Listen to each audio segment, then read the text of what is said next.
वर खटला दाखल केला होता आणि त्यानंतर आता ही अपडेट समोर येते आहे। मेधा किरीट सोमय्या यांनी दाखल केलेल्या याचिकेनुसार आता अब्रू नुकसानीच्या खटल्यात संजय राऊत दोषी आढळत आहेत आणि या संदर्भात आपण अधिक अपडेट घेणार आहोत आपले प्रतिनिधी कृष्णा यांच्याकडून। कृष्णा,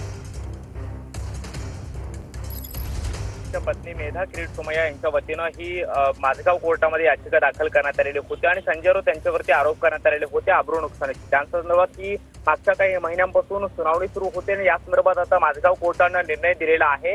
संजय राऊत यांना दोषी असं आढळल्याचं कोर्टानं म्हटलेलं आहे। त्याचबरोबर 15 दिवसांचा तुरुंगवास आणि 25,000चा दंड सुद्धा संजय राऊत यांना ठोठावण्यात आल्याचं कोर्टानं म्हटलेलं आहे।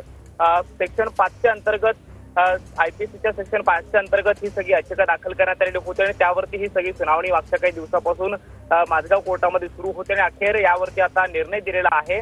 मेधा किरीट सोमय्या यांच्या वतीनं दाखल करण्यात आलेल्या अब्रू नुकसानीच्या दाव्यामध्ये संजय राऊत यांना दोषी सिद्ध करण्यात आलेला आहे आणि माझगाव कोर्टाने त्यांना 15 दिवसांचा तुरुंगवास त्याचबरोबर 25,000चा दंड सुद्धा ठोठावण्यात आलेला आहे। त्यामुळे या निर्णयाच्या विरोधामध्ये आता संजय राऊत पुढच्या कोर्टामध्ये दाद मागतात का हे पाहणं महत्त्वाचं असणार आहे, कारण ही लोअर कोर्टाने दिलेली ऑर्डर आहे आणि त्यामुळे पुढच्या वरच्या कोर्टामध्ये संजय राऊत या निर्णयाच्या विरोधात जाऊ शकतात। मात्र माझगाव कोर्टामध्ये मागच्या काही महिन्यांपासून जी ही सुनावणी पार पडत होती त्या सुनावणी दरम्यान आता माझगाव कोर्टानं संजय राऊत यांना अब्रू नुकसानीच्या खटल्यामध्ये दोषी सिद्ध केलेला आहे आणि 15 दिवसांचा तुरुंगवास त्याचबरोबर 25,000चा दंड ठोठावल्याचा आता निर्णय जो आहे तो माझगाव कोर्टाने दिलेला आहे। नक्कीच कृष्णा, धन्यवाद या सविस्तर माहितीसाठी।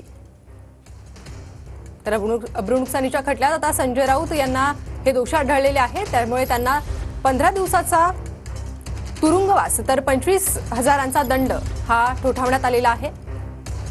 महत्त्वाची अपडेट आपण पाहतोय, मेधा किरीट सोमय्या यांनी याचिका दाखल केली होती, त्यावर सुनावणी सुरू होती आणि त्यानंतर आता ही महत्त्वपूर्ण अपडेट समोर येते आहे। संजय राऊत यांना 25,000चा दंड ठोठावण्यात आलेला आहे।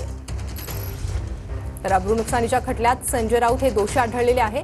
15 दिवसांची कैद त्यासोबतच 25,000चा दंड राऊतांना ठोठावण्यात आलेला आहे।